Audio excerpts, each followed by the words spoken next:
Hello friends, special food with आरतीमध्ये तुमचं मनापासून स्वागत.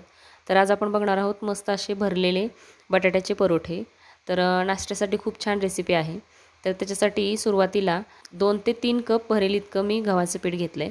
त्याच्यामध्ये चवीप्रमाणे मीठ टाकून घ्यायचं आहे. त्यानंतर पाव चमचा ओवा हातावर रगडून त्यात टाकून घ्यायचा. टाकल्यामुळं टेस्ट आणि पचनही छान होतं. तर त्याच्यानंतर इथं एक पळी तेल टाकून घ्यायचं आणि तेल छान पिठाला चोळून घ्यायचं. त्याने आपले परोठे छान सॉफ्ट होतात आणि जास्त प्रेस करून भाजल्यानंतर क्रिस्पीपणा त्याला येतो. तर आता इथं लागेल तसं पीठ मळून घ्यायचं पाणी टाकून आणि आपण चपातीला जो डो मळतो तसंच पीठ छान एकदम प्रेस करून मळून घ्यायचं आहे. थोडं थोडं पाणी टाकून मळायचं आहे. जास्त पातळ नाही आणि जास्त घट्ट पण पीठ मळायचं नाही. थोडं थोडं पाणी टाकत आणि हाताचा दाब देत देत पीठ मळल्यानंतर खूप छान पीठ मळलं जातं आणि सॉफ्ट परोठे तयार होतात. तर आता हे पीठ मळल्यानंतर थोडंसं तेल लावून ह्याला 10 ते 15 मिनटं आपण साईडला ठेवणार आहोत. इथं बघू शकता तुम्ही खूप छान आणि सॉफ्ट पीठ तयार झालेलं आहे आपलं. आता हे 10 ते 15 मिनटं साईडला ठेवून देऊ आपण आणि आपलं बटाट्याचं सारण तयार करायला घेऊया. बटाट्याच्या सारणासाठी मसाला काय काय लागणार ते बघून घेऊया. इथं मी धने पावडर 1 चमचा, जिरे पावडर 1 चमचा, 2 चमचे घरात जो डेली वापरतो आपण तो मसाला घेतला आहे. बारीक चिरलेली कोथिंबीर भरपूर घ्यायची आणि पाव चमचा चाट मसाला घेतला आहे आणि चवीप्रमाणे मीठ घेतलं आहे. आणि 5 ते 6 उकडलेले बटाटे. आता इथे पीठ आपण मुरण्यासाठी 10-15 मिनिटं ठेवून देऊया. तोपर्यंत आपण बटाट्याचं सारण तयार करून घेऊया. उकडलेले बटाटे थोडेसे थंड झाल्यानंतर याला स्मॅशरनी छान बारीक करून घ्यायचे. थोडेसे कुठेतरी बटाटा राहिल्यानंतर तो परोठ्यामध्ये छान वाटतो. म्हणजे फुटेजमध्येच असा बटाटा जर थोडासा मध्ये लागला मोठा बटाटा तर खूप छान टेस्ट येते त्याची.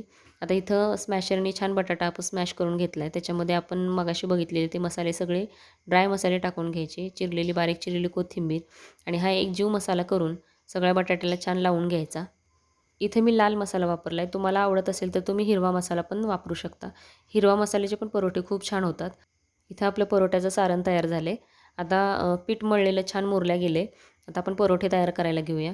जसं आपण पुरणपोळी करतो तसंच पिठाचा गोळा घेऊन त्याच्यामध्ये गोल त्याची वाटी तयार करून त्याच्यामध्ये बटाट्याचं सारण भरायचं आहे आणि हलक्या हाताने त्याचं म्हणजे सगळीकडे वळेल इतकं म्हणजे व्हिडिओमध्ये बघू शकताय तुम्ही. असं वाटी तयार करून त्याच्यामध्ये बटाट्याचं सारण भरायचं आणि थोडंसं प्रेस करून छान एकसारखं सारण सगळीकडे पसरून त्याचा छान चपटी अशी पॅटीससारखं आपण त्याला करून घ्यायचे दाबून. जेणेकरून बटाट्याचं जे सारण आहे ते चारी बाजूला आपल्या पसरलं जातं. म्हणजे काटाशी कधी-कधी सारण लागत नाही. तर अशा पद्धतीने जर गोळा तयार केला तर सारण चारी बाजूला लागतं आणि परोठे खूप छान होतात. एकाच बाजूला कुठेतरी बटाट्याचं सारण राहत नाही. अशा पद्धतीने प्रत्येक गोळा भरून छान चारी बाजूने हलक्या हाताने परोठ्याचं म्हणजे परोठा लाटून घ्यायचा. कधी-कधी काय होतं अशा पद्धतीने केलेले परोठे फुटतात. तर हलक्या हाताने अशा पद्धतीने गोळा तयार करून लाटून घेतला तर फुटणार नाहीत परोठे.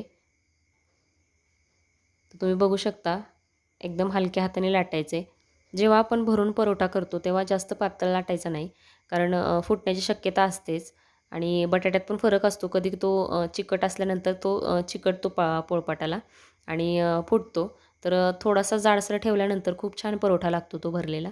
तर थोडासा जाडच ठेवायचा लाटताना. आता तवा पण गरम झाला आहे. परोठा भाजताना छान तव्याला पण थोडंसं तूप लावून परोठा तव्यावर टाकायचा आणि दोन्ही बाजूनं छान तूप लावून मस्त भाजून घ्यायचा खरपूस. आणि आता हा परोठा भाजताना आपण उलटण्याने छान प्रेस करत राहायचं म्हणजे जेणेकरून खरपूस असा आपला परोठा तयार होतो आणि छान भाजला पण जातो. इथं बघू शकता तुम्ही एकदम छान आणि भरलेला परोठा आहे आणि तसेच प्रत्येक आपले परोठे करून घ्यायचे आणि भाजायचे. दिसताना पण खूप छान आणि भरलेला परोठा दिसतो. बटाटा थोडासा कुठेतरी बाहेर आले की भरलेल्या परोठ्याला छान चव येते. तर इथं बघू शकता अशा प्रकारे सगळे परोठे तयार करून घ्या आणि सॉसबरोबर किंवा चहाबरोबर तुम्हाला आवडते त्या चटणीबरोबर सर्व्ह करा. नुसता हा परोठा खायलाही खूप छान लागतो तुपात भाजलेला.